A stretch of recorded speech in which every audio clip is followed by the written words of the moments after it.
বাংলাদেশের ঐতিহ্যবাহী জেলা মাগুরা শ্রীপুর উপজেলা শাখার উদ্যোগে বাংলাদেশ জামাতে ইসলামী শ্রীপুর উপজেলা শাখার উদ্যোগে আল্লামা দিলওয়ার হোসেন সাইদি রহমতুল্লাহ আলাইহি ও বৈষম্য বিরোধী ছাত্র আন্দোলনে যারা শহীদ হয়েছে তাদের আত্মার মাগফিরাত কামনায় আজকের এই মহাবিশ্বের মহাবিশ্ব আল্লাহর কোরআনের তাফসীর মাহফিলের স্বনামধন্য সভাপতি বিশিষ্ট ইসলামী চিন্তাবিদ শিক্ষাবিদ জনাব অধ্যাপক ফখরুদ্দিন মিজান আমির শ্রীপুর উপজেলা বাংলাদেশ জামাতে ইসলামী দাওয়াত বারকাতুহুল আলিয়া মাহফিলের প্রধান অতিথি শাইখুল মাশায়েখ বাংলাদেশ জামাতে ইসলামী মাগুরা জেলা শাখার সম্মানিত জেলা আমির ইসলামিক চিন্তাবিদ শিক্ষাবিদ জনাব অধ্যাপক এম.বি. জাকির বাকির আতালাল্লাহু উমরাহু ওয়া বারাকাল্লাহু ফি হায়াতি বলেন আমিন। এতক্ষণ যারা আলোচনা রাখলেন চুয়াডাঙ্গা থেকে আগত মাওলানা হোসাইন আহমেদ মাহফুজ, মাওলানা অলিউর রহমান, হাফেজ মাওলানা আকিদুল ইসলাম এতক্ষণ সুরের জগতে আমাদেরকে মাতিয়ে রেখেছিলেন, যার এক একটি ইসলামী সঙ্গীত আমার 1-1.5 ঘন্টা 2 ঘন্টার আলোচনার সময়। বিশিষ্ট আইনজীবী, ইসলামিক সঙ্গীত শিল্পী, যশোরের কৃতি সন্তান, আমার খুলনা বিভাগের গর্ব জনাব অ্যাডভোকেট রকুনুজ্জামান দামাত বারকাতুহুল আলিয়া। এখানে আসার কথা ছিল আরেকজন সঙ্গীত শিল্পী, যশোরের সন্তান জনাব কবির বিন সামাদ, উনি আসতে পারেন না শারীরিক অবস্থার কারণে, মনে হয় এখনো এসে আছে, উমরাতে আছে, এসেছে। ভাইয়ের জন্য দোয়া করছি। মঞ্চে বসা সম্মানিত ব্যক্তিবর্গ, বিশেষ করে যাদের মাধ্যমে এই মাহফিলটা নিয়েছিলাম কোরআনের প্রচারের জন্য, আপনাদের এলাকার সন্তান, প্রশাসনের দায়িত্বে আছে উনি জনাব কসির উদ্দিন ভাই, মঞ্চে বসা বন্ধুবর মাওলানা আবু তালিব হাশেমি, সামনে বসা মুসলমান ভাইরা, পর্দার আড়ালের সম্মানিতা মা এবং বোনেরা, প্রশাসনের ভাইরা, আপনারা পোস্টারে যে সমস্ত নাম দিয়েছেন এই নামগুলো দোয়া করার জন্য বলেছি। অনেকে হয়তো ভাবছে যে এটা জামাত ইসলামের অনুষ্ঠান, আমাদের যাবার দরকার নেই। না, এটা জামাতে ইসলামের অনুষ্ঠান নয়, এটা কোরআনের অনুষ্ঠান। কোরআনে কারিমকে শুধু জামাত ইসলাম শিবিরের জন্যে বলে। আপনি যদি আল্লাহকে বিশ্বাস করে থাকেন, মরণের পরে এ কোরআন আপনার জন্যও কাজে লাগবে। সুতরাং দল, মত, জাতি, বর্ণ, ধর্ম নির্বিশেষে সবার জন্য হাদা বায়ানুল লিন্নাস হুদাল লিন্নাস, মানুষ পদবাচ্যে যারা বিবেচিত তাদের জন্য আল্লাহ কোরআন দিয়েছেন। সুতরাং দল মত নির্বিশেষে যারা এসেছি আজকের এই আলোচনায় খুশি হয়ে বলছি আলহামদুলিল্লাহ। কথা বন্ধ করে, কথা বন্ধ করে। আল্লাহ পাক জানিয়েছেন তাহা মা আনজালনা আলাইকাল কুরআনা লিতাশকা, হে নবী এই কোরআন আমি দিয়েছি আপনাকে লিতাশকার জন্য না। আপনি অপমান হবেন, অপদস্থ হবেন, মায়ের খাবেন, না খেয়ে থাকবেন, বন্যার পানিতে ডুবে মরবেন, এই জন্য কোরআন দিই। কোরআনে কারিম দিয়েছে এগুলো সব ওভারকাম করার জন্য। এ কোরআন আমাদের কাছে থাকার পরও আজ আমরা ওভারকাম করতে পারছি না, তার একটাই মাত্র কারণ, জেলা আমির যে হাদিসটি বলছিলেন আমরা ওইটার বাস্তব ব্যাখ্যার দিকে যাব, উনি সময় পাননি এই জন্য বলতে পারেন না। আল্লাহ পাক নবীজিকে এখানে ডাক দিয়েছেন তহা বলে। কি বলে? কোরআনে আমরা জানি বিশ্বনবীকে বিশেষভাবে আল্লাহ 7টা নাম ধরে ডাক দিয়েছেন, তার ভেতরে তহা একটা। প্রথমে ডাক দিয়েছেন ইয়াসিন, হে নেতা। ইয়া শব্দের শাব্দিক অর্থ হচ্ছে হে, হরফে নেতা। সিন মানে সাজ্জেদ। তাফসিরে কাবির আল্লামা ফখরুদ্দিন রাজি রহমতুল্লাহ আলাইহি, উনি ইয়াসিন শব্দের ব্যাখ্যা করতে গিয়ে 5টি বিষয় নিয়ে এসেছেন। তিনি বলেন সিন মানে সাজ্জেদুল আলামিন, সিন মানে সাজ্জেদুল বাশার, সিন মানে সাজ্জেদুল কাউনাইন, সিন মানে সাইয়্যিদুল আম্বিয়া, সিন মানে সাইয়্যিদুল মুরসালিন। আমরা অনেকে এখানে জানি হাদিসটা যে সূরা ইয়াসিন যদি কেউ একবার তেলাওয়াত করে 10 খতম কোরআন শরীফ পড়ার সওয়াব হয়। এটা আমরা জানি কি না? যে কখন হবে? প্রত্যেকটি অক্ষরে মাস্ট বি 10টা করে নেকি আপনি পাবেন। এদের ভেতরে 83টা শিক্ষা আছে, এগুলো আপনার জীবনে তো থাকা লাগবে। তার প্রথম শিক্ষায় আল্লাহ দিয়েছেন ইয়াসিন, আল্লাহর ঘোষণা দেওয়া নেতা এ পৃথিবীতে একজন, তার নাম মুহাম্মাদুর রাসূলুল্লাহ সাল্লাল্লাহু আলাইহি ওয়াসাল্লাম। সুতরাং আপনি যদি বাংলাদেশ সহ বিশ্বের 228টা রাষ্ট্র এখন চলছে স্বাধীন পরাধীন মিলে, এই ছেলে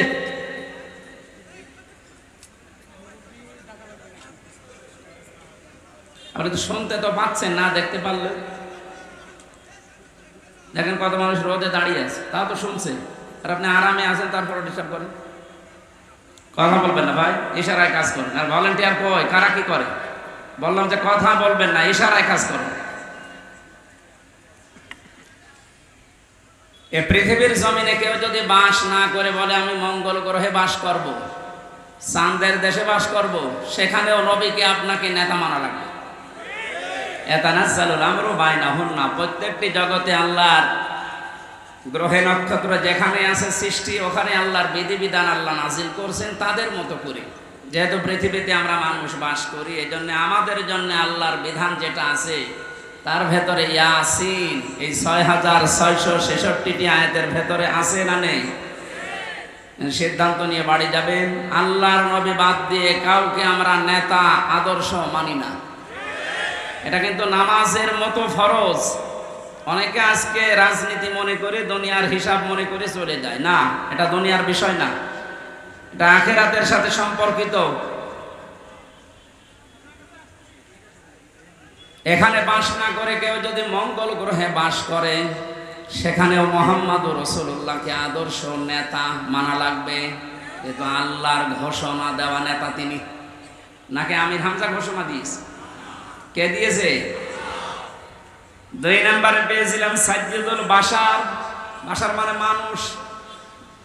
কেউ যদি বলে যে আমি মানুষ, আমি জানোয়ার না, তার জন্য মুহাম্মাদুর রাসূলুল্লাহকে আদর্শ মানা লাগবে। এই কথা বুঝতেছে? সুতরাং এই দুনিয়াতে কেউ যদি বিশ্ব নবী মুহাম্মাদুর রাসূলুল্লাহকে আদর্শ না মানে, নেতা না মানে, সে আর মানুষ নেই। এটা তো আমি বানালাম নাকি? কত আলেম বসে আছে দেখতে পাচ্ছেন। বাকিগুলো একটা একটা করে ব্যাখ্যা আপনারা পড়ে নেবেন ইবনে কাসিরে, তাফসিরে কাবিরের ভেতর থেকে। আমি শুধু ইঙ্গিত দিলাম। কেন? আল্লাহর ঘোষণা দেওয়া নেতা যিনি, তাকে বাদ দিয়া যাকে আপনি অনুসরণ করছেন, অনুকরণ করছেন, আপনি যে বিপদে পড়তে যাচ্ছেন সেটা কোরআন দিয়ে আপনাকে শোনায়। কিয়ামতে আল্লাহ যখন বিচারের প্রথম ধাপে ডাকবে আপনাকে, তখন একা একা ডাকবে। অকুল্লুহুম আতিহি ইয়াউমাল কিয়ামাতি ফারদা।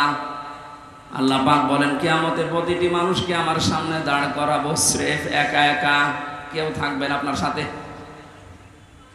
বিচারের দ্বিতীয় ধাপে আল্লাহ এবার আর মানুষকে একা ডাকবেন না। ইয়াউমা নাদউ কুল্লা উনাসিম বিইমামিহিম। সূরা বানী ইসরাঈলের 72 নম্বর আয়াতের প্রথম অংশে আছে আল্লাহ পাক বলেন কিয়ামতে বিচারের দ্বিতীয় ধাপে আমার সামনে মানুষ হাজির হবে তার নেতার সাথে। কার সাথে? বলেন বলেন। এটা যদি শুধু স্রেফ দুনিয়ার বিষয় হতো আমি বলতাম না। প্রথমে আপনার নেতা থাকবে, এরপরে পেছনে থাকবেন আপনি। ও মাগুরাবাসী, আপনি আমার পাশের জেলার মানুষ, এই জন্য আপনাকে বেশি ভালোবাসি। আপনি যেন জাহান্নামে না যান, কিয়ামতের কঠিন ময়দানে যেন ধরা খেয়ে না যান, এই জন্যই তো ব্যাখ্যা। আপনি তাফসীরুল কোরআন মাহফিল লিখে দিয়েছেন। একটু নিজের মনকে জিজ্ঞাসা করেন, কিয়ামতে যেহেতু আপনার নেতার সাথে আল্লাহ ডাক দিবে, প্রথমে নেতা, এরপরে কর্মী। মাগুরাবাসী নিরপেক্ষভাবে দৃষ্টি দিয়ে বলেন তো কি মনে হচ্ছে আপনার? আপনি যাকে আদর্শ মানেন, যাকে নেতা মেনে চলেন, যাকে আপনি রায় দিয়ে ভোট দিয়ে চেয়ারে বসান, এই লোকটা আপনার সামনে থাকবে, আপনি থাকবেন পেছনে। ওর যা চরিত্র আপনি তো জানেন, কথা বলেন না কেন? ও যে কোরআন বিরোধী মানুষ আপনি কিন্তু জানেন। ও যে আল্লাহকে বিশ্বাস করে না, শুধু মুখে মুখে, ভেতরে আল্লাহর বিশ্বাস ওর নেই, এইটাও আপনি জানেন। আপনার চাইতে আল্লাহ পাক ওর সম্পর্কে একটু কম জানে। আরো জোরে বলেন। যদি বেশি জানে, আপনি তো শুধু উপরেরটা জানেন, আল্লাহ ভেতরেরটা জানে। ওকে যদি আপনার সামনে দেখে, আপনার বিবেকে কি বলে আমি জানি না, তবে আমার বিবেক বলছে আপনাকে আল্লাহ কিন্তু ধরবে। কারণ ওকে দেখে আল্লাহর আগে রাগ হয়ে যাবে, আপনার পর্যন্ত যাওয়া লাগবে না। এই তাহলে ভাই কি বলছে? মেহেরপুরের লোক না এভাবে বলে, কি বলছে? এই মানুষগুলো দেখেন নিজেই বলছে হ্যাঁ ঠিক, তার মানে আমি ধরা খাবো। আপনি বুঝে বলেন আর না বুঝে বলেন এইটাই সঠিক। আমার এই কোরআনের চোখ লাগিয়ে, হাদিসের চোখ লাগিয়ে যেটা দেখতে পাচ্ছি সত্যি, আপনি কিন্তু ধরা খাচ্ছেন। এই জন্যই তো বলছে আপনি পাল্টাবেন আজকে। নেতা এটা দুনিয়ার বিষয় না।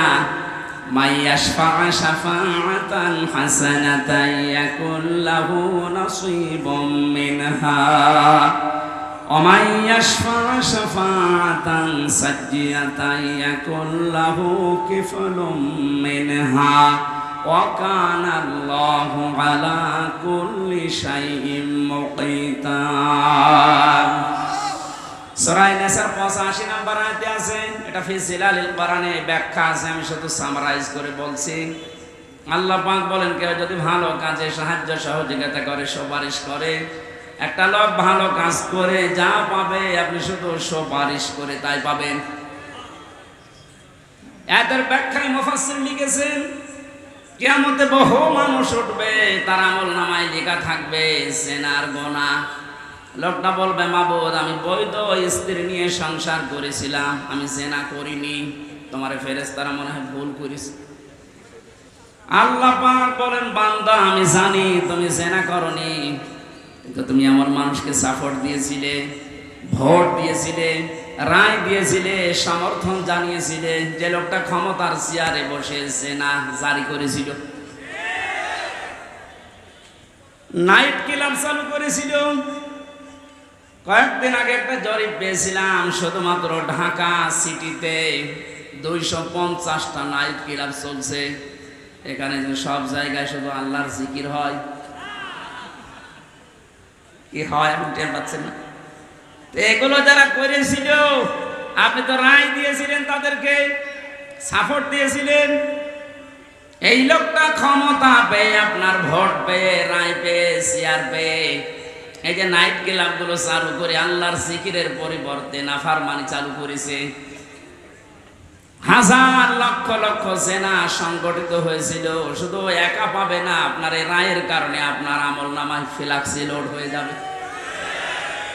এখন যদি বলেন আমার তো ফ্লেক্সি খোলা নেই, খোলা লাগবে না, এমনি খুলে যাবে, কারণ আপনি তো খুলে দিয়েছেন। অনেক মানুষ এমন আছে তারা বলবে, রব্বুল আলামিন আমি তো হজ করিনি, আমার নামের আগে হজের সওয়াব লেখা, কোন কারণে? আল্লাহ পাক বলেন, বান্দা আমি জানি তুমি হজের সামর্থ্য ছিল না, হজ করতে পারোনি। এমন মানুষকে রায় দিয়েছিলে যে লোকটা চেয়ার পাওয়ার পরে হজের সিন্ডিকেট ভেঙে দিয়েছে। এই যে আফামা খালিদ, ডক্টর আফামা খালিদ হোসেন ক্ষমতা পাওয়ার পরেই চেয়ারে বসতে দেরি, পরের দিন ঘোষণা দিয়েছে হজের মতো এরকম একটা ফরজ বিধান নিয়ে যারা ব্যবসা করছে, সিন্ডিকেট করে আছে, আমি সব ভেঙে চোরমার করে দেব। এইরকম মানুষগুলোকে যদি 151 জন আমরা পাঠাতে পারি, হজ সহ যত আল্লাহর বিধানের সাথে দেশে আজ তামাশা করা হচ্ছে সবগুলো আমরা ভেঙে দিতে পারবো। এই ভালো কাজে যদি আপনি সাহায্য করেন, সহযোগিতা করেন, সমর্থন জানান, ভোট দেন, রায় দেন, সুপারিশ করেন, কিয়ামতে আপনি হজ না করেও হজের সওয়াব নিয়ে হাজির হয়ে উঠতে পারবেন। কথা বলেন ঠিক কিনা? এই জন্য বারবার আমি স্মরণ করাচ্ছি, যাকে আপনি সামনে নিয়ে স্লোগান দিচ্ছেন এই লোকটার চরিত্র কিন্তু আপনি জানেন। এমন মানুষকে সামনে যে ব্যবস্থা আসছে, সাপোর্ট করা যাবে না, সুপারিশ করা যাবে না, রায় দেওয়া যাবে না, ভোট দেওয়াও যাবে না। যে লোকটাকে দেখলে আল্লাহর রাগ হয়ে যায়।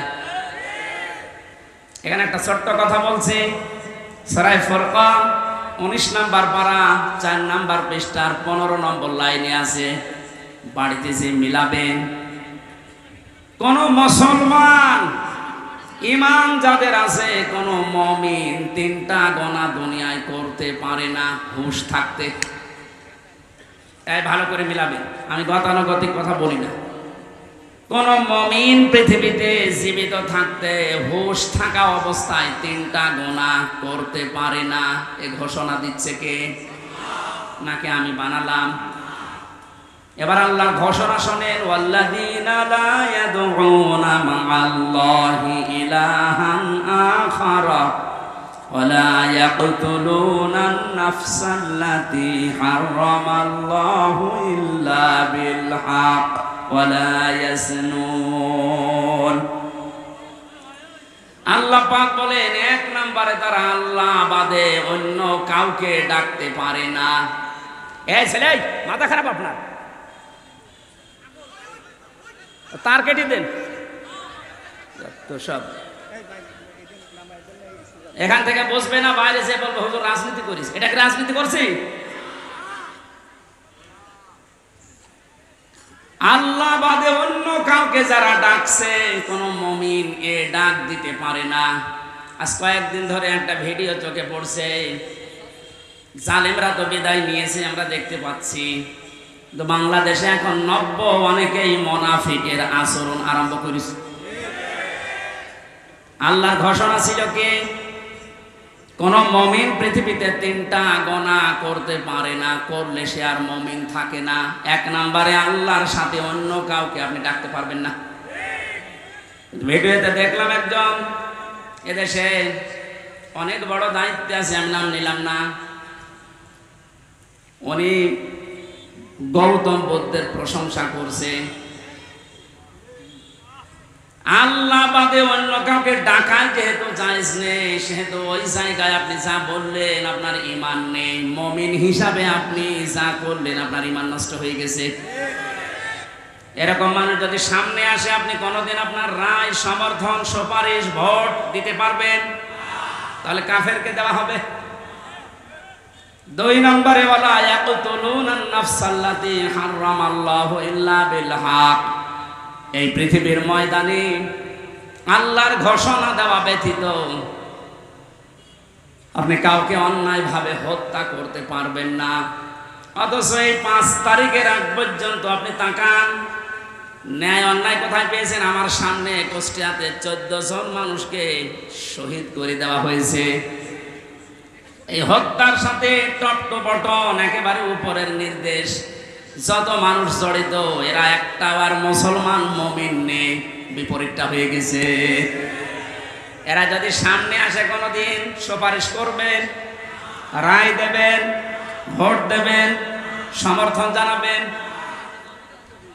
3 নম্বরে ওয়ালা ইয়াজনুন, মুমিন কখনো সজ্ঞানে স্বইচ্ছায় হুঁশ থাকার পর জিনা করতে পারে না। কিন্তু বাস্তবতা আমরা পুরো উল্টা দেখেছি। এই 17 বছর এত বড় দরবেশ, ওর ফেরেশতা দেখেছেন, মানুষের বউ জোর করে নিয়ে সংসার চালিয়েছে। জোরে বলেন নাউজুবিল্লাহ।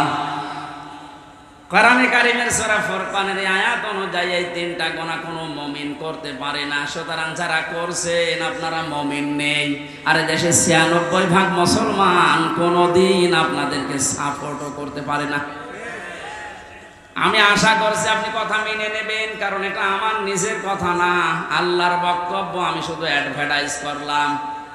কথা বলেন না কেন? মানবেন কিনা আপনার বিবেককে জিজ্ঞাসা করেন। নবীকে যে আল্লাহ 7টা নামে ডাক দিলেন, তার প্রথম নাম যেহেতু ইয়াসিন ছিল, ইয়াসিনের 2 নাম্বার অর্থ হচ্ছে সাজ্জিদুল বাশার। মানুষ হিসাবে দাবি করলে আপনাকে মুহাম্মাদুর রাসূলুল্লাহ মাস্ট বি, তাকে আদর্শ নেতা মানাই লাগবে। কেউ যদি না মানেন, আলাদাবুল মুফরাদের বর্ণনা, দুনিয়ায় যাদের আদর্শ, যাদের নেতা মুহাম্মাদুর রাসূলুল্লাহ ছিল না, এই মানুষটা মরণের পরে বিনা হিসাবে বিনা বিচারে জাহান্নামী। এটা আমি মানালাম। হ্যাঁ, এবার আসেন যে কথাটা বোঝানোর জন্য এতক্ষণ বারবার এদিক ওদিকে যাচ্ছি, খুব খেয়াল করেন। মুহাম্মাদুর রাসূলুল্লাহ সাল্লাল্লাহু আলাইহি ওয়াসাল্লাম এখন নেই, আছে? বলেন না কেন? উনি যে আমাদের আদর্শ, আমার নেতা, উনি তো নেই। আমি এখন দেখে মেনে চলবো কি করে? কোরআনে কারীম জানিয়েছে, ইয়া আইয়ুহাল্লাযীনা আমানু আতিউল্লাহ ওয়া আতিউর রাসূলা ওয়া উলিল আমরি মিনকুম ইলা আখিরি আয়াত। সূরা নিসা 5 নম্বর পারার 6 নম্বর পৃষ্ঠা 9 নম্বর লাইনের 59 নম্বর আয়াতে আছে। এটা ফি জিলালিল কোরআনে পাবেন। আল্লাহ ডাক দিয়েছেন, হে ঈমানদারেরা, আমি আল্লাহর আনুগত্য করো, আমার রাসূলের আনুগত্য করো, আর তোমাদের ভেতরে যারা উলিল আমর নেতৃত্ব দেয়, নেতা যারা, তাদের মেনে চলো। এই আদেশ মানা নফল না ফরজ? আরো জোরে বলেন। নামাজ যেভাবে ফরজ মনে করে পড়েন, এই আয়াতটাও মেনে নেওয়া লাগবে ঠিক ওইভাবে ফরজ মনে করে। কিন্তু শিক্ষার বিষয় এখানে যে আতিউ, এটা ফেল, এটা ভার্ব, এটা ক্রিয়া। এই শব্দটা আল্লাহ নিজের নামে আর রাসূলের নামে দিয়েছেন, কিন্তু উলিল আমরের আগে আল্লাহ শব্দটা দেননি। আমি যে কয়টা তাফসীর আয়াতের সাথে মিলিয়েছি, সব মুফাসসির একমত, আল্লাহ রাসূলকে মেনে চলা লাগবে, কোনো প্রশ্ন করা যাবে না। আল্লাহ রাসূলের পরে কিয়ামত পর্যন্ত যারা দুনিয়ায় আসবে, যারা নেতা হবে, নেতৃত্ব দেবে, এদেরকে যদি আপনি মেনে চলতে চান, মাস্ট বি, আপনাকে দেখা লাগবে এই লোকটা আল্লাহ রাসূলকে মেনে চলে কিনা। একটা যদি আমরা মেনে নিতে পারতাম, অনেকে যারা 41 সাল টার্গেট দিয়েছেন, 31 সাল টার্গেট দিয়েছেন, এত লাগবে না। আমার যতটুকু বিশ্বাস, এই 5 তারিখের পর থেকে আজকের এই 6 তারিখ, মাত্র এই 32 দিন, এই 32 দিন এই যেভাবে পাল্টেছি আমরা, আপনি আর কিছুদিন সময় দেন, 16 থেকে এখন প্রায় 36% মানুষ দেশে চাচ্ছে যে ইসলাম রাষ্ট্রীয়ভাবে কায়েম হোক। আমি আগস্টের 5 তারিখের আগ পর্যন্ত একটা জরিপ দেখেছিলাম বিবিসির, বাংলাদেশে 100 জনের 16 জন মানুষ চাইতো যে দেশে ইসলাম কায়েম হোক। কিন্তু আগস্টের 5 থেকে সেপ্টেম্বরের আজকে 7 তারিখ, মাত্র 32 দিনে, গতকালকের রিপোর্টও দেখেছি, এদেশে এখন 36 জন মানুষ চাচ্ছে দেশে ইসলাম কায়েম হোক। একটু যেতে দেন সময়টা, 51 যখন হয়ে যাবে দেশের মানুষ যে ইসলাম দেশে কায়েম হোক, কোন মহারথী আর বাধা দিয়ে পার পাবে না। আর আমরা এটা দেখতে চাই। কথা বলেন না কেন? জালেমরা তো বুঝেছিল, পালিয়েছে। মুনাফিক অনেকে আছে, অনেকে বুঝে ফেলছে, এজন্য খালি তোড় জোড় করছে, না আর সময় দেওয়া যাবে না, সময় দেওয়া যাবে না। মানে এরকম পরিবেশ তৈরি করেছে কি আপনার বাবা নাকি? যারা তৈরি করে দিয়েছে বৈষম্য বিরোধী ছাত্র আন্দোলনের এই নেতা কর্মী যারা, এরা যা বলবে তাই হবে। আপনি কোথাকার কে? কি করেছেন আপনি 17 বছর? আপনি এখন বড় বড় ইস্যু তৈরি করে নিয়ে আসতেছেন। যারা এভাবে স্বাধীন মুক্তভাবে জীবনে চলাফেরা করার পরিবেশ তৈরি করে দিয়ে গেল, তারা যা বলবে আমরা তাই মেনে নেব। বেশি বাড়বেন, জালেমরা বেশি বাড়ার কারণে এই পরিণতি হয়েছে। মুনাফিকরাও যদি বেশি বাড়ে, মুনাফিকদের অবস্থা আরো শোচনীয় হবে। আমি সবচেয়ে বেশি আশ্চর্য হয়েছি গত বর্ষদিন, এই 17 বছরের ভেতরে কোনো বড় জালেম হোক আর ছোট জালেম হোক, কেউ সাহস পায়নি যে কোরআনে কারিমের কথা মসজিদে বলতে দেব না, এরকম সাহস কেউ দেখায়নি। কথা বললেন না কেন? আমি পাইনি, কিন্তু গত 2 দিনে অনেক জায়গায় দেখছি জালেম তো নেই দেশে, মুনাফিক আছে। এই মুনাফিকরা এখন সুর তুলছে মসজিদে, কিসের কোরআনের কথা মসজিদে বলা যাবে না। আল্লাহর ঘোষণা শোনেন এবার, আমান আযলামু মিম্মান মানাআ মাসাজিদাল্লাহি আইয়ুযকারা ফিহা ইসমুহু ওয়া সাআ ফি খারাবিহা। সূরা বাকারা 114 নম্বর আয়াতের প্রথম অংশে আছে, ও মাগুরাবাসী, এটা রেকর্ড হচ্ছে, কালকে সারা দেশে ছড়াবে। আমার সামনে এখন এই 10,000 20,000 মানুষ না, আমার সামনে এখন 18 কোটি মানুষ আছে। সবাইকে উদ্দেশ্য করে বলছে, যারা কথা ছড়িয়েছেন যে মসজিদে কিসের কোরআনের কথা, আল্লাহর ভাষা দেখেছেন? আল্লাহ বলেন, বড় জালেম আমার দৃষ্টিতে ওইটা যে আমার ঘর মসজিদে আমার নামের আলোচনা, আমার জিকির, আমার কোরআনের কথা বলতে দেয় না। সুতরাং ভুল করছেন আপনি কিন্তু জালেমের খাতায় পড়বেন, আর জালেম হলেন সে আল্লাহর টার্গেট। জালেমেরা টার্গেট কার? বলেন বলেন বলেন। আল্লাহ যদি কাউকে টার্গেট নেয়, কি হয়েছে দেখেছেন? কালামানিকের বিসি উড়ে গেছে। কথা বলছে না? আমি অপমান দেখেছি পৃথিবীতে বিভিন্ন মানুষের, কালামানিকের মতো অপমান আমি দুনিয়ায় দেখিনি। একটা টক শো থেকে যারা ডাবিং করে ওর কথা দিয়েছে, যা তাই বলে আমার বেশিতে মারবে, কি হারিয়েছে। এই জন্য যারা মুনাফিক আছেন আপনারা থামবেন। যারা আল্লাহ বাদে অন্য কাউকে ডাকার কথা বলে, ওর তো ঈমান নেই, ও তো মুনাফিক। মুনাফিকও না, কাফের। এই কথা বলেন না কেন? কারণ মুমিন কোনদিন আল্লাহ বাদে অন্য কাউকে ডাকতে হ্যাঁ, অন্য ধর্মের যারা আছে তাদের দেবতাকে ডাকবে, কোনো অসুবিধা নেই, ডাকুক, আরো ব্যবস্থা করে দেওয়া লাগবে।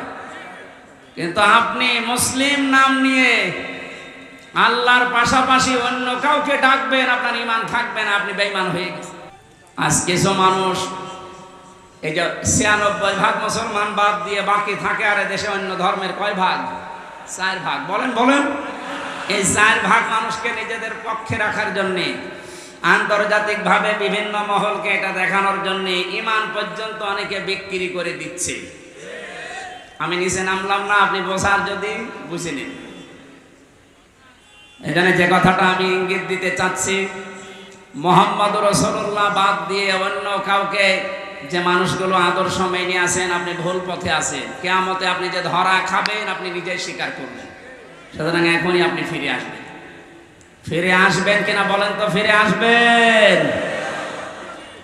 আমি চাই আপনি যেন কিয়ামতে বিপদে না পড়েন। আমরা সবাই আল্লাহর বানানো জান্নাতে যেতে চাই ইনশাআল্লাহ। আমরা কোরআনে কারিমের একটা মাত্র আয়াত পড়েছি, সূরা তাওবা 119 নম্বর আয়াত। এর ভেতরে যে কথাগুলো আছে, এই কথাগুলো আমি তাফসীর আকারে বলার চেষ্টা চালাবো। আমা তাওফীকি ইল্লা বিল্লাহ। জেলা আমির সাহেব হাদিস পড়েছিলেন, পড়াটা উনি সময় পানিয়ে জন্য ব্যাখ্যা করতে পারেন। এটা বাস্তবের সাথে আমাদের আজ মিলানো লাগবে। আন আবি হুরায়রা রাদিয়াল্লাহু তাআলা আনহু قال قال النبي সাল্লাল্লাহু আলাইহি ওয়াসাল্লাম, বিশ্বনবী বলেন, হযরত আবু হুরায়রা থেকে এটা বর্ণিত, মান কোরআন কোরআনা, যে ব্যক্তি আল্লাহর কোরআন পড়ে, ফাস্তাযহারাহু, এবং কোরআনকে যারা ইজহার করার চেষ্টা করে। ইজহার মানে, আমি যতগুলো অভিধানে ইজহার শব্দটা মিলিয়েছি, ইজহার শব্দের শাব্দিক অর্থ প্রকাশ করা, স্পষ্ট করা, দাঁড় করানো, কায়েম করা। আধুনিক ভাবে এখন যারা হাদিস ব্যাখ্যা করছে, যারা লিখছে, ইজহার মানে বিজয় করা।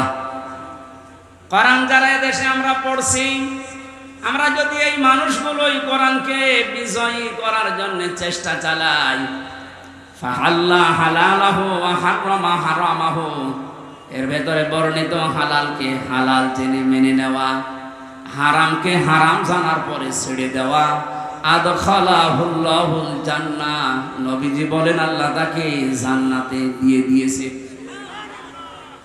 মাগুরাবাসী আমরা এখনো মরলাম না, অথচ আদখালা মাঝে শিখা দিলেন কেন? আমরা তো মরবো, কবরে যাব, এরপরে তো জান্নাত। নবীজি একই জানিয়েছেন, আদখালাহুল্লাহুল জান্নাহ, আল্লাহ তাকে জান্নাতে দিয়ে দিয়েছে। তার মানে কি? মুহাদ্দিসিন ইকরাম ব্যাখ্যা করতে গিয়ে হাদিসে লিখেছেন, সত্যি যদি কেউ কোরআন 4টা শর্ত মেনে পড়তে পারে, শুদ্ধ করে পড়ে, ওটা বোঝে, নিজে ওর উপরে আমল করে, আর ওটা মানুষের কাছে পৌঁছিয়ে দেওয়ার নিয়তে চেষ্টা করে, তাহলে কোরআন পড়ার অর্থ পেলাম কয়টা? শর্ত। কোরআন পড়ার শর্ত কয়টা? শুদ্ধ করে পড়া, নিজে বোঝা, ওটা নিজের ব্যক্তিগত জীবনে আমল করা, কাজে পরিণত করা। 4 নম্বরে ওই কথাটা মানুষের কাছে পৌঁছিয়ে দেওয়ার জন্য চেষ্টা করা। এই 4টা শর্ত মেনে যারা কোরআন পড়ে এবং কোরআনকে যারা ইজহার করার, বিজয় করার চেষ্টা চালায়, এটা ইজহার শব্দের শাব্দিক অর্থ যে বিজয়ী, এটার বাস্তব উদাহরণ সূরা সফের ভেতরে আল্লাহ দিয়েছেন। ওয়াল্লাযী আরসালা রাসূলাহু বিল হুদা ওয়া দীনিল হক লিইয়ুযহিরাহু আলাদ দীনি কুল্লি ওয়া কাফা ওয়ালাউ কারিহাল মুশরিকুন।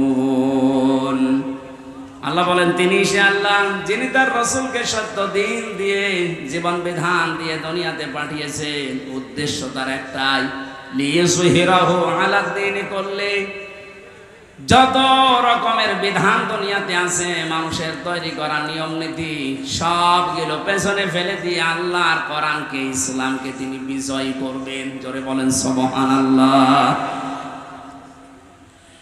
এই আয়াত এবং এই হাদিসের বাস্তবতা যেটা আমরা এখন টের পাচ্ছি, 53 বছর বাংলাদেশটা স্বাধীন হওয়ার পরে আমরা দেখেছি কোরআনে কারিমে ইজহার নেই, বিজয়ী নেই।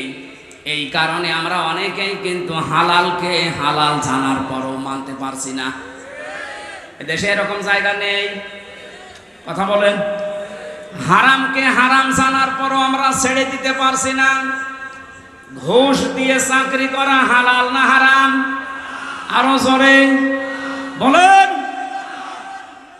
আপনি একটা জায়গা দেখান বাংলাদেশে 5 তারিখের আগ পর্যন্ত, প্রাইমারি থেকে বিশ্ববিদ্যালয় পর্যন্ত, এমনকি শ্রীপুর মাগুরার এই জামে মসজিদ থেকে কেন্দ্রীয় মসজিদ বাইতুল মুকাররম পর্যন্ত একটা জায়গাও টাকা পয়সা দেওয়া, অবৈধ সুপারিশ ছাড়া চাকরি হয়েছে কিনা? আমরা কিন্তু জানি এটা হারাম কাজ। হারাম জানার পরও হারামকে আমরা ছেড়ে দিতে পারি নাই, কারণ কোরআন দেশে বিজয়ী নেই। কথা বলেন। হারামকে হারাম জানার পরে যদি ছেড়ে দিতে চান, কোরআনকে বিজয় করার দরকার নেই। আপনি যদি কোরআন বিজয় না করেন, জানবেন যেটা হারাম কিন্তু ছাড়তে পারবেন না, জানবেন যেটা হালাল কিন্তু ধরতে পারবেন না। এই জন্যই নবীজি ফাস্তাযহারাহু দিয়েছেন। কোরআন পড়ার পরে যারা একে বিজয় করার চেষ্টা চালাবে, যদি বিজয় হয়ে যায়, আপনি হালালকে হালাল জানার পরে মেনে নিতে পারবেন, হারামকে হারাম জানার পরে আপনি ছেড়ে দিতে পারবেন। তখন বাংলাদেশটা এমন হয়ে যাবে, মনে হবে যেন আপনি মিনি জান্নাতে আছেন। ওই পরিবেশ আমাদের সামনে দরকার নেই। আরো জোরে বলেন। 53 বছর তো দেখলাম, আমি দেখিনি। এই যে মুরব্বী বসে আছে, ওনারা দেখেছে। বাবা এ দেশটা চালিয়েছিল, কেমন চালিয়েছে, দুর্ভিক্ষ পর্যন্ত চলে এসেছিল। কথা বলবেন না কেন? অনেকের স্বামী চালিয়েছিল, আমরা দেখি, আমি দেখি নাই, মুরব্বীরা দেখেছে। চাচা চালিয়েছিল 9 বছর, সে যেভাবেই হোক। বউ চালিয়েছে, ভাবিও চালিয়েছে। সবার এখন শেষ, এখন মাত্র বাকি আছে আল্লাহর এই কোরআন দিয়ে দেশটা চললে কেমন দেখা যায়, এটা দেখতে বাকি আছে। কারা কারা দেখতে চান যে কোরআন দিয়ে দেশ চলুক? এই আন্দাজে হাত তুলবেন না, এটা কিন্তু ওয়াদা করছেন আল্লাহর সাথে। এ কোরআন দিয়ে বাংলাদেশের 56,000 বর্গ মাইল চলুক, এটা তো রাজনীতি। এটা রাজনীতি। এটা যদি কেউ রাজনীতি মনে করেন, হ্যাঁ এইটাই আমার রাজনীতি, আমরা চাই আল্লাহর বানানো বিধান দিয়ে আমাদের দেশ চলুক, তাহলে এটা মিনি জান্নাত হয়ে যাবে। বৈষম্য বিরোধী ছাত্র আন্দোলনের যে 9 দফা দাবি ছিল, এই বৈষম্যের কারণে আজ হাজারো মানুষ তার কাঙ্ক্ষিত জায়গায় যেতে পারেনি। বিশ্ববিদ্যালয় থেকে যারা পাশ করে যে কোনো সাবজেক্টে, যারা ফার্স্ট ক্লাস ফার্স্ট হয়, তাদেরকে ওই বিভাগে শিক্ষক হিসাবে রেখে দেওয়ার নিয়ম। এই যে সাক্ষী আছে, জিজ্ঞাসা করেন। অথচ আমাদের এই বাহার সিটি সহ যত বিশ্ববিদ্যালয় বাংলাদেশে আছে, তাকান বৈষম্য এমন জায়গায় যে পৌঁছিয়েছে। ফার্স্ট ক্লাস ফার্স্ট দ্বারা ওর পেছনের ব্যাকগ্রাউন্ড যেহেতু আল্লাহর বিধান মেনে চলে, এই জন্য ওখানে দেওয়া যাবে না। দিয়েছে 70 রোল নাম্বার স্যার, তার দিয়েছে। ও তো এমনি অপদার্থ, ও চেয়ারে বসলে চেয়ার আরো নাপাক করবে না। এক ছাত্র এসে হেড স্যারকে বলছে, স্যার হয় ছুটি দেন, নাই আমি গেলাম। মানে হেড স্যার তাকিয়ে থাকে, ও ব্যাগ খাতা বই কলম যেভাবে নিয়ে পজিশনে দাঁড়িয়ে আছে, ও ছুটি দিলেও যাবে, না দিলেও পালাবে। এদিকে তার রোল নাম্বার কত? বলছে স্যার 82। 82 মানে ক্লাসে ছেলে মেয়ে কয়টা? 82টা। 82টা ছেলে মেয়ে, ওর রোল নাম্বার 82। খুব ভালো ছাত্র, ওর জীবনের কোনো উদ্দেশ্য আছে? শুধু আসে বাবা মার ভয়ে আর পাঙ্কু মেরে চলে যায়। যাদের 1, 2, 3 তাদের ব্যাকগ্রাউন্ড দেখে তারা আল্লাহর বিধান মানে, আল্লাহর বিধান জমিনে চায়, এজন্য আপনি তাদের দিলেন না। যার রোল নাম্বার 82, তারে আপনি 35 লাখ টাকা নিয়ে চেয়ারে বসিয়ে দিলেন। কয়দিন পরে এসি আসিয়া থাকবে? দেশটা কত বৈষম্য তৈরি হয়েছিল, কত নিকৃষ্ট জায়গায় পৌঁছিয়েছে। বাস্তব উদাহরণ এই বায়তুল মোকাররমের ক্ষতি। একটা দেশ কত নিচে নামলে জাতীয় মসজিদের ইমাম পর্যন্ত পালিয়ে যায়, বলেন। এটা দূর করার জন্য হাজারের উপরে ছেলে মেয়েরা জীবন দিয়ে গেল। শহীদের মর্যাদা লিখেছে, এরা তো মাস্ট বি শাহাদতের মর্যাদা পেয়েছে। দেওয়াল চাপা পড়ে মরলে যদি শহীদ হয়, আগুনে পুড়ে মরলে যদি শহীদ হয়, পানিতে ডুবে পড়লে যদি শহীদ হয়, সাপে কাটা পড়ে মরলে যদি শহীদ হয়, জালেমের জুলুমের সামনে নিজের জীবন দিয়ে গেল। ওর জীবনের মায়া ছিল না? বলেন। কয়েকদিন আগে শহীদ আবু সাইদের বাড়ি গিয়েছিলাম রংপুরে। ছোটবেলা থেকেই নাকি প্রতিবাদী ওর বাবা বলছিল, যেভাবে জীবনটা দিয়ে গেল এভাবে হাত তুলে কিয়ামতে আল্লাহ ওকে এইভাবে তুলবে। কারণ শহীদদের কোনো লাশ ধোয়ানো হয় না, যেভাবে মরে ওইভাবেই কবরে দেওয়া হয়। কথা বলেন না কেন? কিয়ামতের দিন এই বুকে 4টা গুলি নিয়ে উঠবে। আল্লাহ জিজ্ঞাসা করবে, আবু সাইদ তোমার বুকে এতগুলো গুলি কেন? ও বলবে, আমি জুলুমের সামনে নিজের জীবন পর্যন্ত দিয়েছি মানুষের অধিকার রক্ষা করার জন্য। আমার জীবনের মায়া ছিল, কিন্তু আমার চাইতে বেশি মহব্বত ছিল মানুষের অধিকারগুলোর উপরে। বলেন তো এভাবে উঠবে না উঠবে না? এরপরও আমরা আহলে হাদিসের নাম নিয়ে কিছু মানুষকে দেখতে পাচ্ছি, ওরা ভিডিও বানিয়েছে যে না শহীদ আবু সাইদ শহীদ হয়নি, ও বুক পেতে আত্মহত্যা করেছে। আপনার ঈমান চলে যাবে। মানে শহীদের শব্দটা খেলাচোরা বিষয় না, এটা হাসি তামাশা না। কোরআনে কারিমে আল্লাহ জানিয়েছেন, যারা শহীদ হয় এদেরকে মরে গেছে কথা আপনি বলবেন না। শুধু আপনি না, দুনিয়ার সবাইকে আল্লাহ নিষেধ করেছেন, ওয়ালা তাকুলু লিমান ইয়ুকতালু ফি সাবিলিল্লাহি আমওয়াত বাল আহইয়াউ ওয়ালাকিন লা তাশউরুন। সূরা বাকারার 154 নম্বর আয়াতে আছে, আল্লাহ শুধু 1 2জনকে না, দুনিয়ার সবাইকে, এটা বহু বচন, ওলা তাকুলু, কেউ এ কথা বলবি না। যারা শাহাদত বরণ করে তারা মরে গেছে এ কথা বলা যাবে না, বরং তারা জীবিত এবং তোমরা এটা টের পাও না। মানুষ যেহেতু মুখ দিয়ে কথা বলে, জন্য মুখের উপরে আল্লাহ নোটিশ দিয়েছেন। মুখের পরে মানুষ এত ধারণা করতে পারে অন্তর দিয়ে, এই জন্য আল্লাহ ধারণার উপরে নোটিশ দিয়েছেন। ওয়ালা তাহসাবান্নাল্লাযীনা কুতিলু ফি সাবিলিল্লাহি আমওয়াতা বাল আহইয়াউন ইনদা রাব্বিহিম ইরসাকুন। সূরা আলে ইমরান 169 নম্বর আয়াত। এটা ফিজিলালিল বারানি আছেন, সাইয়্যেদ কুতুব দিয়েছেন। আল্লাহ পাক বলেন ধারণাও করবি না যারা শহীদ হয়েছে, যারা মরে গেছে। মুখে বলা নিষেধ, ধারণা করাও নিষেধ। কারণ কি? বালা হইয়া, বরং তারা জীবিত। ইনদা রাব্বিহিম ইরসাকুন, এরা আল্লাহর কাছে রিজিক পাচ্ছে। সুবহানাল্লাহ বলতে পারেন না? শহীদরা যে মরে না, রিজিক পায়। আর খাবার খেলে যেহেতু রক্ত গোশত তৈরি হয়, এর প্রমাণ আমি 5 দিন আগে গিয়েছিলাম গাইবান্ধা। সাব্বির নামে একটা ছেলে শহীদ হয়েছিল এই 5 তারিখের আগে। ছাত্র শিবিরের সদস্য ছিল। শহীদ হওয়ার পরে ওকে কবরে দিয়ে 26 দিন না 27 দিন পরে তারে তুলেছে। এই 27 দিন পরে দেখছি যে সমস্ত জায়গায় অস্ত্রের আঘাত লেগেছিল, ওই জায়গাগুলো দিয়ে ফিনকি দিয়ে রক্ত বের হচ্ছে। বাংলার মানুষেরাও যদি খাবারই না খাবে আল্লাহর কাছে, 1 মাসের পরে ওর শরীরে রক্ত আসলো কোত্থেকে বলেন? এখানে 1000-এর উপরে জীবন দিয়ে গেল ছাত্র এবং ছাত্রীরা। 2700-র উপরে এখনো বাংলাদেশের বিভিন্ন হাসপাতালে অসুস্থ হয়ে আছে। রাষ্ট্রের যারা দায়িত্ব পেয়েছেন এই সহজ অবস্থায়, যাদের এই সমস্ত আত্মত্যাগের কারণে এরকম মুক্ত পরিবেশে আমরা ফিরে আসতে পারলাম, আমরা আহ্বান জানাবো এই অসুস্থ, এই আহত মানুষদের প্রত্যেকের চিকিৎসার ব্যবস্থা রাষ্ট্র করবে। এই দাবির সাথে আপনারা আছেন না? ডক্টর মোহাম্মদ ইউনূস সহ যারা দায়িত্বে আছেন, তাদের এই মুহূর্তের সবচাইতে বড় দায়িত্ব এটা। শহীদ আবু সাঈদের কবরে যদি যেতে পারেন, এরকম 2700 আবু শহীদ এখনো পর্যন্ত বাংলার বিভিন্ন হাসপাতালে কাতরাচ্ছে। রাষ্ট্রীয়ভাবে টাকা পয়সা যত খরচ হয় হোক, দেশে না হলে বাইরের দেশে নিয়ে যাওয়া লাগবে। এনারা দ্বিতীয় স্বাধীনতার মহান জীবিত এই মানুষগুলো গাজী।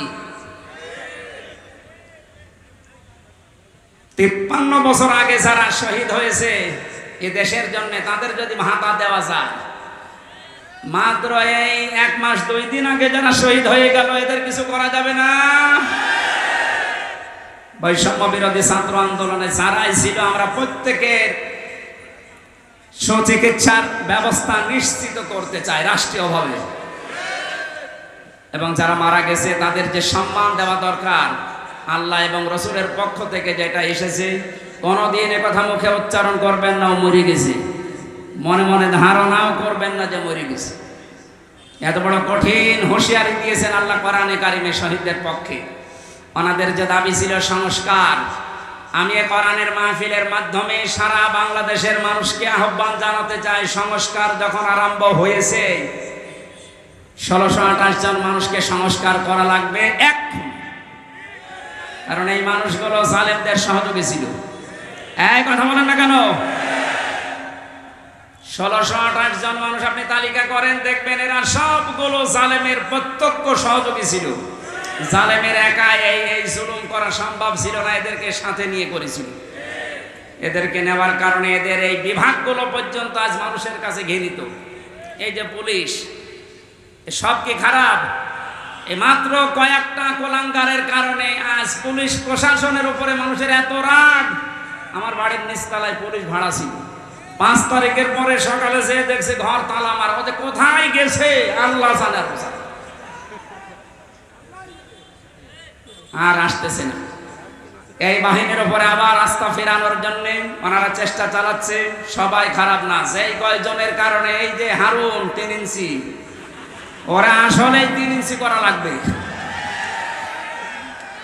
এই গোপালগঞ্জের মনিরুল কাউন্টার টেরোরিজমে ছিল, আসাদুজ্জামান, ডিসি মান্নান, আমি নাম ধরে বলছি কারণ এগুলোর দ্বারা আমি নিজে অত্যাচারিত হয়েছি।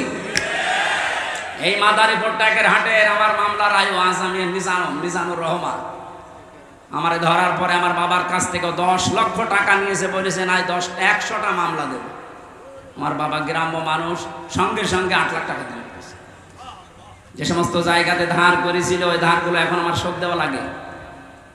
কয়েকদিন আগে আমার যত মামলা ছিল আদালত সবগুলো ঢিসমিস করে দিয়েছে।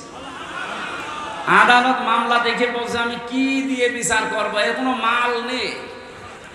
আমি মনে হয় বলতে গেলাম যে স্যার আপনি তো এই 3 বছরও দায়িত্বে ছিলেন। এই মামলাটা আমার সিএমএম কোর্ট, জজ কোর্ট, হাইকোর্ট সহ প্রায় 31 থেকে 32 বার উঠেছে, আপনি তো দেননি। এখন বলবে যে আমার হাত বাঁধা ছিল, এখন তো হাত খোলা। এখন হাত খোলা না? আমরা চাই সারা দেশের যেখানে যেখানে হাত বাঁধা ছিল কারো হাত আর বাঁধা থাকবে না। সংস্কার যখন চলছে সবার হাত যেন খুলে যায়। কথা বলেন ঠিক কিনা? জালেমদের দোসর যেগুলো আছে সবগুলো পাল্টা, না এগুলো নতুন নতুন ইস্যু তৈরি করবে। সংখ্যালঘু নাম নিয়ে ওরা মানুষকে লাগিয়েছিল, কিন্তু হালে পানি নেয়নি। এক কথা বলছে না কেন? এরপরে প্রধান বিচারপতিকে দিয়ে একটা কো করার চেষ্টা করেছিল, ছাত্র জনতা রুখে দিয়েছে, পারে না। আবার লাগিয়েছে আনসারদের। আনসারদেরও হয়নি, কারণ 42,000 আনসার নিয়োগ হয়েছে এই দেশে, তার 32,000 সঙ্গপালি। আমরা যে 63টা জেলার মানুষ, আমরা কি ঘাস কাটছি? এই জন্য তো কোনো বাহিনী আর আসে নাই, প্রথমে এসেছে প্রথমে আনসার, কারণ সবই ওইটা। এটা দিয়েও যখন হাতে পানি নেয়নি, তখন লাগিয়েছে ডাক্তারদের। এটাও পারে নাই, গার্মেন্টসের শ্রমিকদেরকে লাগাবে সামনে। সব গোপন সংবাদ যাদেরকে দিয়ে ষড়যন্ত্র করে আল্লাহ সব ফাঁস করে দিচ্ছে। আমার মনে হয় জালেমদের যা চরিত্র, আর ওরা যেভাবে উপর থেকে কথা শুনতেছে, আপা আপনি ঘাবড়াবেন না, আপনি ঘাবড়ালে আমরা নরম হয়ে যাই। ওদের যা চরিত্র এই দেশের মানুষ আসলে জানে। দেখেন গোয়ালন্দ ঘাটের বেশ্যাদেরকে কয়েকদিন পর নামাবে। এত নিম্ন কথা আমি বলতাম না, কারণ ওদের চরিত্র তো এইটাই। হ্যাঁ, কথা বলেন না কেন? এখানে সংস্কার যখন আরম্ভ হয়েছে, 9 দফা দাবি নিয়ে যারা লিখেছিল সংস্কার আমরা খুব দ্রুত চাই। যে লোকটাকে এখনো পর্যন্ত মাথার উপরে বসিয়ে রেখেছেন এই চপ্পু মিয়া। কিসের চপ্পু? এই চপ্পুকে বাদ দেওয়া লাগবে ইমিডিয়েটলি। কারণ এই জালেমদেরকে টিকিয়ে রাখার পেছনে যারাই দায়ী, একটাকেও আমরা চোখের সামনে দেখতে চাই না। হ্যাঁ, কথা বলেন। নয়তো কিন্তু এই ষড়যন্ত্র রোখা যাবে না। নতুন নতুন করে আবার ফাঁদ পাতবে। বেশ্যাদেরকে দিয়েও হবে না, তখন নিজেরা উলঙ্গ হয়ে নামবে। চরিত্র বলতে কিছু আছে যে নামবে না? এত অত্যাচার করেছিল জেলখানার ভেতরে মানুষকে। আমার যে মামলা, এটা মূল্যচুরি মামলাও না, সন্দেহ করে আমার ধরে নিয়েছে। আমার ওয়াজ শুনে নাকি কিটা উদ্বুদ্ধ হয়ে সংসার ভাঙতে গেছে, এই ছিল আমার মামলা। আর আমারে নিয়ে রেখেছে ফাঁসির কন্ডেম সেলের ভেতরে। রিমান্ডে নিয়েছিল মাটির নিচে, ওই যে আয়না ঘর বলে ওটা নিচে, আমি দেখে এসেছি। আমার কালো কাপড় দিয়ে চোখ বেঁধে, হাত পেছনে বেঁধে দিয়ে, তারপর হ্যান্ডকাপ দিয়ে, যেটা লাগলে হাত কেটে যায়, পায়ের ভেতরে ডান্ডা বেড়ে দিয়ে 11 ঘন্টা আমার টাঙিয়ে রেখেছি। যে যা বলতে বলছি এটা বলা লাগবে, নয়তো আপনার বউ তুলে নিয়ে আসবো আমরা। বলেন নাউজুবিল্লাহ। এই মানুষগুলোকে বলে ক্ষমা করে দেন। কিসের ক্ষমা? কোনো ক্ষমা নেই এদের। কারণ এদের মাফ করবেন না আল্লাহ, কারণ ওরা আল্লাহর কাছে অপরাধ করে নাই, করেছে হামজার কাছে। যতদিন পর্যন্ত হামজা মাফ না করবে, ওকে আল্লাহ মাফ করবে। ইন্নামাস সাবিলু আলাল্লাযিনা ইয়াজলিমুনা নাস। আল্লাহ বলেন, অবশ্যই আমি নিজে মামলা দেব, কেস করব তাদের বিরুদ্ধে যারা মানুষ হয়ে মানুষের উপরে জুলুম করে। আল্লাহ কি ইয়াজলিমুনা মুসলিমুনা দিয়েছেন? না, ইয়াজলিমুনা নাস। আমি কি মানুষের ভেতরে পড়ি না? আসতে বলেন। মানুষের ভেতরে পড়ার পরও 3টা বছর আপনি যোগাযোগ বিচ্ছিন্ন রাখলেন আমার আর মামুনুল হককে। কেন? আমরা কি মানুষের ভেতরে না? এ অত্যাচার জুলুমের সাথে টপ টু বটন যারা জড়িত, আমি জানতাম খবর নিয়ে মাঝে মাঝে বলতে, স্বরাষ্ট্রমন্ত্রী এ কথা জানিয়েছে, এই জন্য আপনাদের যোগাযোগ বিচ্ছিন্ন। আমরা মাফ করব না। যে মাফ করে করুক, আমার কোনো মাফ নেই। কারণ এদের কারণে আমার ছোট মেয়েটা এখনো পর্যন্ত আমার চেনে না। বাড়িতে গেলেও মনে করে এরকম হুজুর বহু আসে, এও একরকম হুজুর। এই 3 বছরে তো আমার বন্ধু বান্ধব আমার যারা আছে, এই যে আমার বন্ধু, এরা বহু এই 3 বছরে গিয়েছে দেখা করার জন্য। আমার ছোট মেয়ে মনে করে ওই রকমই এক তালে বাসতেছে। আমি যে ওর বাবা, আমার চেনেই না। কত দুঃখ আমার ভেতরে, বলেন তো আপনি কোন কারণে এটা করলেন? বলে আমার কি অপরাধ যে আমার পালানো লাগলো, কি অপরাধ? এদিকে আসে, আপনাকে আমি আয়না ঘরে ব্যারিস্টার আরমানের মতো 8 বছর না 8 দিন শুধু রেখে দেব, যদি আপনার কষ্ট না হয় আপনাকে আবার আমরা ফেরত নিয়ে আসবো, আসেন। আপনি ধারণা করেন যে কি করেছি, কি করেন নাকি? আপনার করার আর কিছু বাকি আছে? বাংলাদেশের 18 কোটি মানুষ যদি আপনাদেরকে মাফ করে দেয়, ব্যারিস্টার আরমানের বউ জীবনও মাফ করবে না। আমান আজমির নাম শোনেননি?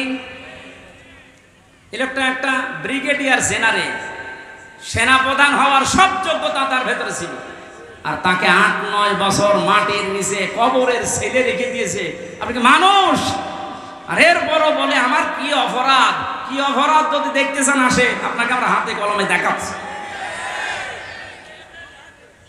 জালেম যারা, এই জালেমদের সংস্কার এই মুহূর্তে আমরা আহ্বান জানাচ্ছি, যারা দায়িত্বে আছেন, কোনো দেরি করা যাবে না, খুব তাড়াতাড়ি। ছাত্র জনতার এইটাই আসল উদ্দেশ্য ছিল যে আমরা সংস্কার চাই।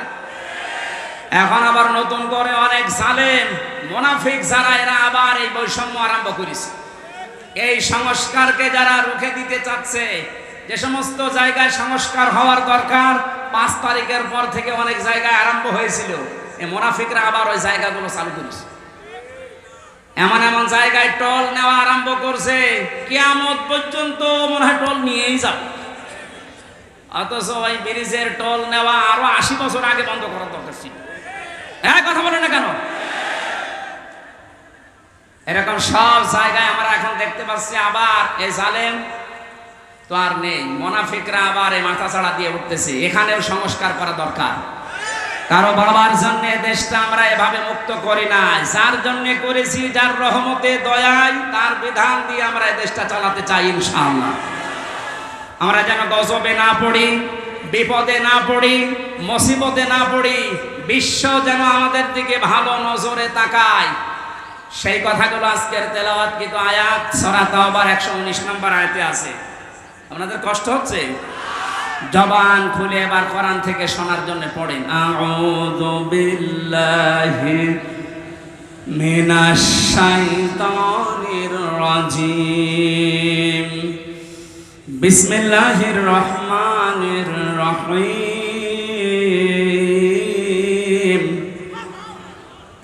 ইয়া আইয়ুহাল্লাযীনা আমানুত্তাকুল্লাহা ওয়া কুনু মা'আস সাদিকিন। সাদাকাল্লাহুল আযীম। সূরা তাওবার নামকরণ, ঐতিহাসিক প্রেক্ষাপট, শানে নজুল, বাস্তব কিছু কথা মাতৃভাষায় বলা, এরপরে ব্যাখ্যা দেওয়া, বাস্তব সংক্রান্ত 5 নম্বরে মূল শিক্ষা নিয়ে আমরা বাড়ি যাব। এরকম 5টা বিষয় ছিল তাফসীরে ইবনে কাসিরের ভেতরে। আমরা সবগুলো করতে গেলে আজান দিয়ে দেবে, জন্য তাড়াতাড়ি করছি। নামকরণের ভেতরে তাওবা শব্দটা আছে, এই জন্য সূরার নাম তাওবা। 2 নম্বরে আমরা মাতৃভাষায় অর্থ করছি, হে ঈমানদারেরা আল্লাহকে ভয় করো, সত্যবাদী যারা তাদের সাথে থাকো। এ নির্দেশ কার? আয়াতের ভেতরে আমরা 3টা বিষয় পেয়েছি। আমার ভাইরা, আল্লাহ রাব্বুল আলামিন আল্লাযীনা আমানু, মুফাসসির বলেন আল্লাহ যখন শুধু ঈমানদারকে ডাক দেন, তখন তার কুদরতি হাত এভাবে উঁচা করে আদরের সাথে ডাকে, হে আমার ঈমানদারেরা। কারণ ঈমানদার ছাড়া পৃথিবীতে যত বেঈমান আছে, এরা সৃষ্টি জগতের ভেতরে সবচাইতে বড় আল্লাহর কাছে নিকৃষ্ট। জোরে বলেন নাউজুবিল্লাহ। জীবনে কিছুই যদি আপনি না পান, জুলুম, অত্যাচার, নির্যাতনের স্টিম রোলার সহ্য করেছেন, তারপরও ঈমান ছাড়েননি, আপনি কিন্তু আল্লাহর কাছে উলাইকা হুম খায়রুল বারিয়া, সৃষ্টি জগতের আপনি শ্রেষ্ঠ একটা সৃষ্টি। জোরে বলেন সুবহানাল্লাহ।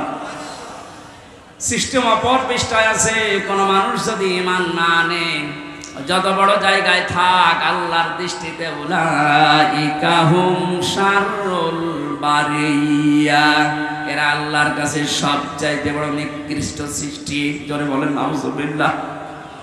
আমরা যেহেতু ঈমান আনতে পেরেছি, বড় সম্পদ আমাদের কাছে আছে। এবার আয়াতের পরবর্তী দুইটা বিষয় মেনে নিতে পারলে যত রকমের বিপদ আপদ বাধা বিপত্তির সামনে আসার কথা সবগুলো আল্লাহ নিজের পক্ষ থেকে দূর করে দেবেন।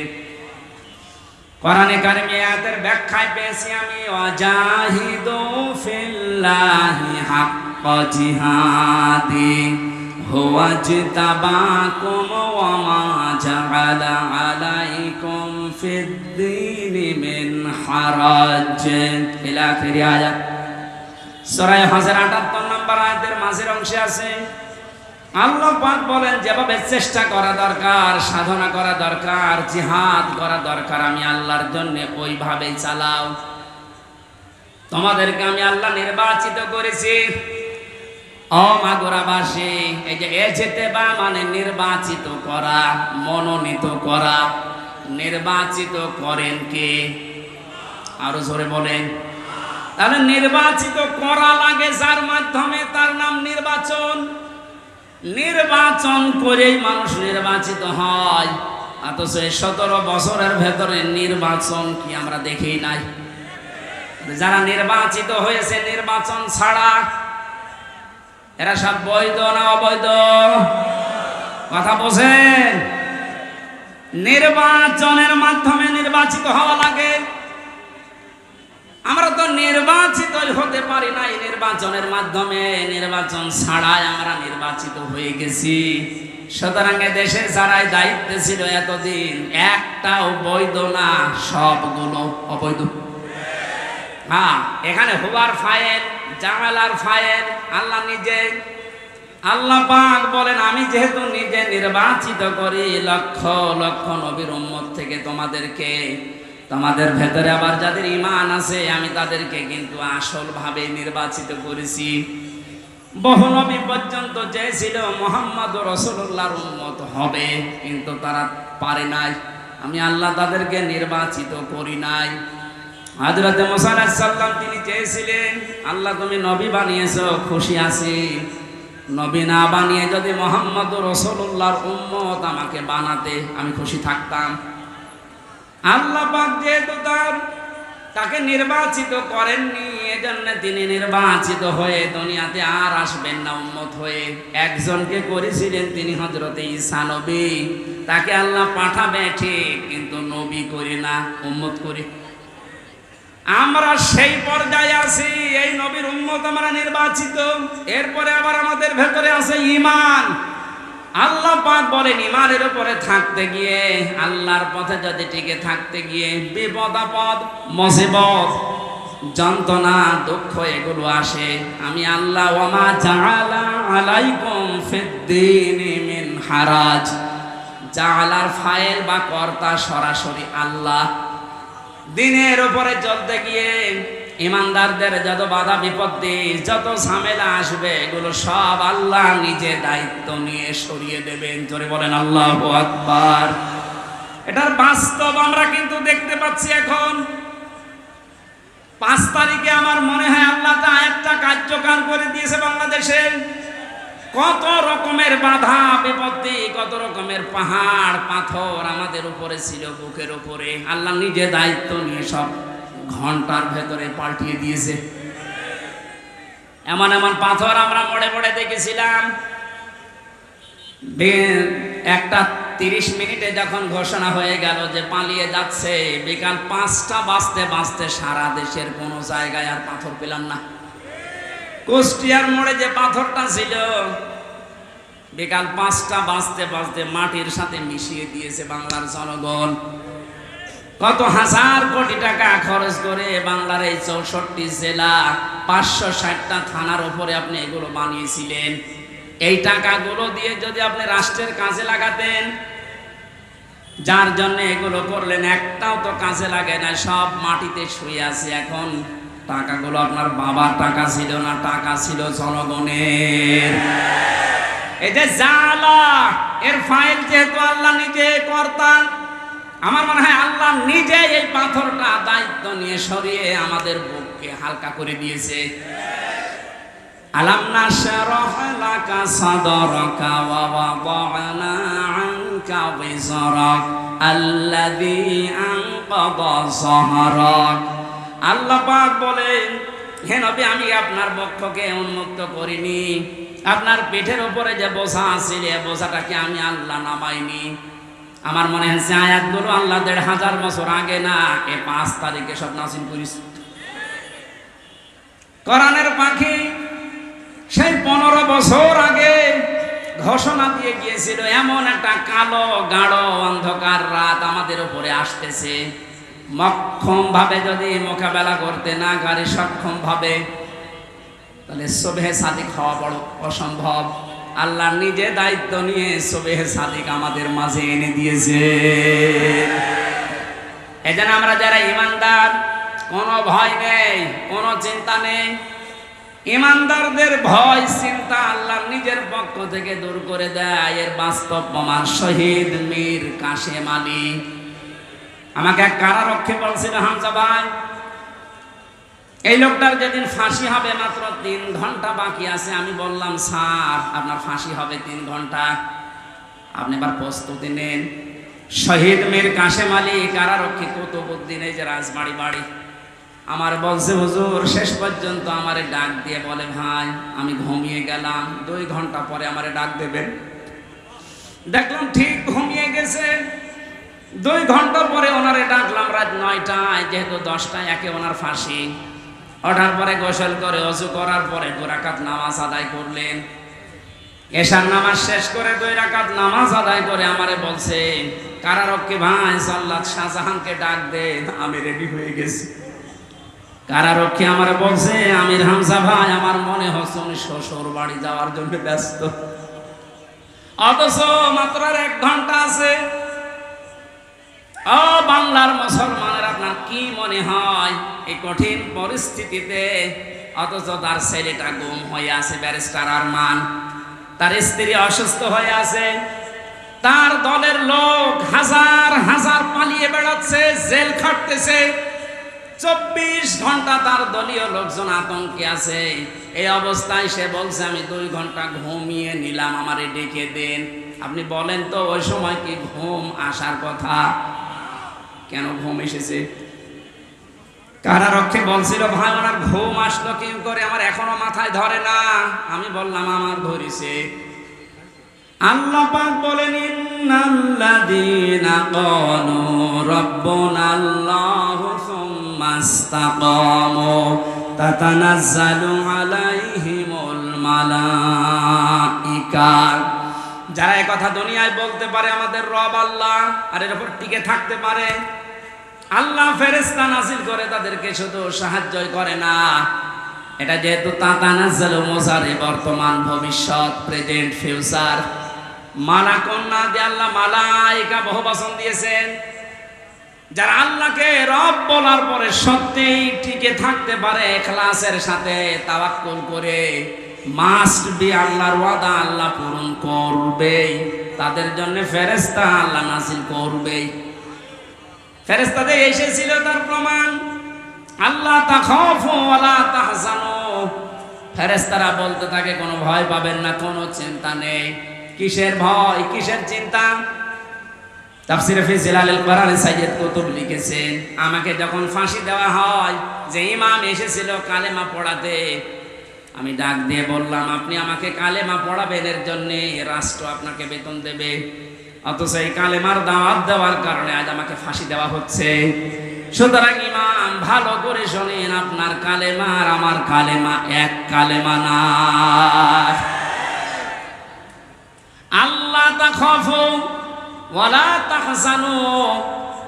সাইয়্যিদ কুতুব আয়াতের ব্যাখ্যায় তিনি লিখেছেন, ফেরেশতা যখন কানের কাছে এসে বলতে থাকে, কোনো ভয় নেই, কোনো চিন্তা নেই, আপনার ছেলে মেয়ের জন্যে, আপনার দলের লোকের জন্যে, ব্যবসা প্রতিষ্ঠানের জন্য আপনার চিন্তা আসতে পারে, ভয় হতে পারে, আল্লাহ নিজে ওইগুলোর দায়িত্ব তার কুদরতি হাতে তুলে নিয়েছে। মাগুরার মুসলমানেরা, আমার তো 100% বিশ্বাস হচ্ছে শহীদ মীর কাশেম আলী 3 ঘন্টা ফাঁসি, এরপরে 3 ঘন্টা পরে যার ফাঁসি হবে, 2 ঘন্টা যেহেতু ঘুমিয়েছে, অবশ্যই মাস্ট বি ফেরেশতা ওনার কানের কাছে কিছু শুনিয়েছিল। নাই তো ঘুম আসার কথা না। আমার তো কোনো চিন্তা টেনশন ছিল না, তারপর আমার ঘুম আসতো নাই 3 বছর। আর যার মাত্র 3 ঘন্টা পরে দুনিয়া থেকে বিদায় নেবে তার ঘুম আসে কি করে? আপনার শুনতে যত সহজ মনে হচ্ছে বিষয়টা অত সহজ না। ওই জায়গায় যদি আপনি পতিত হতেন বুঝতেন যে বাস্তবতা কত কঠিন। কিন্তু ওরা এমন সহজ করে নিয়েছে। আল্লাতি কুনতুম তুআদুন, ফেরেশতা বলে চিন্তা করবেন না, আল্লাহ তো সব দায়িত্ব নিয়ে নিয়েছে। ওই জান্নাতের সুসংবাদ নিয়ে এসেছি। ওয়া আবশিরু বিল জান্নাতিল্লাতি কুনতুম তুআদুন, ওই জান্নাতের সুসংবাদ গ্রহণ করেন যে জান্নাতের ওয়াদা আল্লাহ নিজে আপনার সাথে করেছেন। জোরে বলেন সুবহানাল্লাহ। বাংলার মুসলমান, আমাদের কোনো পুঁজি নেই, একটা পুঁজি আমাদের আছে, আমরা ইমানদার। আরো জোরে বলেন, এটা দুনিয়ার সবচেয়ে বড় পুঁজি আমাদের। ইমানদারকে আল্লাহ বেশি ভালোবাসেন, এই জন্য ডাক দিয়েছেন ইত্তাকুল্লাহ, আমি আল্লাহকে ভয় করো। মুফাসসির যারা এখানে আছে, যারা আলেম আছে, কোন মানুষ যদি আমরা আল্লাহকে ভয় এই শব্দটা বাস্তবে দেখাতে পারি, দুনিয়ায় 9টা আর আখেরাতে 27টা উপকার আল্লাহ নিজে করবেন বলে কোরআনে ঘোষণা দিয়েছেন। এতগুলো ব্যাখ্যা করতে গেলে অনেক সময় লাগবে, এজন্য আমি এক কথায় বলছি, তাকওয়া মানে আল্লাহর ভয় ঠিক আছে, কিন্তু যে যেখানে যেই কাজ করবেন ওই কাজ করার আগে শিক্ষা এবং প্রশিক্ষণ নেওয়ার মাধ্যমে বাস্তব জীবনে ওই কাজটা সুচারুরূপে আঞ্জাম দেওয়ার নাম তাকওয়া। আশা করছি কথা বুঝে গেছি। এই তাকওয়া যদি কেউ অর্জন করে তাদেরকে আল্লাহ জানিয়েছেন কুনু মা'আস সাদিকিন, সত্যবাদীদের সাথে থাকবা কাজে এবং কর্মে, তাহলে ধ্বংস আসবে না, বিপদ আসবে না, মুসিবত আসবে না, গজব আসবে না।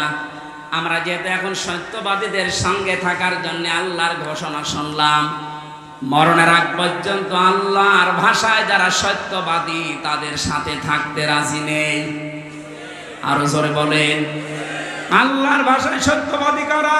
যারা জোব্বা গায়ে দেয়, যারা পাগড়ি মাথায় দেয়, যারা শুধু মসজিদে বসে বসে আল্লাহ আল্লাহ জিকির করে, এরাই কি সাদিকিন, সত্যবাদী।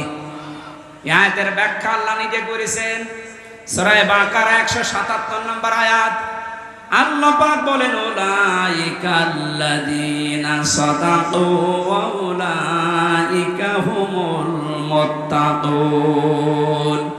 উপরে বর্ণিত এখানে 10টা গুণ দেওয়া আছে। কেউ যদি 10টা গুণ অর্জন করতে পারে তারাই ইমানের দাবিতে সত্যবাদী, তারাই মুত্তাকি, তাদের সঙ্গে তোমাদের থাকা লাগবে। এ নির্দেশ কার? আরো জোরে বলেন কার? এখন এই 10টা নির্দেশ আল্লাহ যেটা দিয়েছেন সূরা বাকারা 177 নম্বর আয়াত, তাফসিরে ইবনে কাসির, মারিফুল কোরআন। আমি বলে দিলাম, বাড়িতে যে একটু নামিয়ে দেখেন আপনি সত্যবাদীদের সাথে থাকতে চান কিনা। আল্লাহ রাব্বুল আলামিন আমাদেরকে আয়াতের যে 10টা গুণ দিয়েছেন, যেহেতু আজান হচ্ছে আর রাতের মাহফিল দূরে,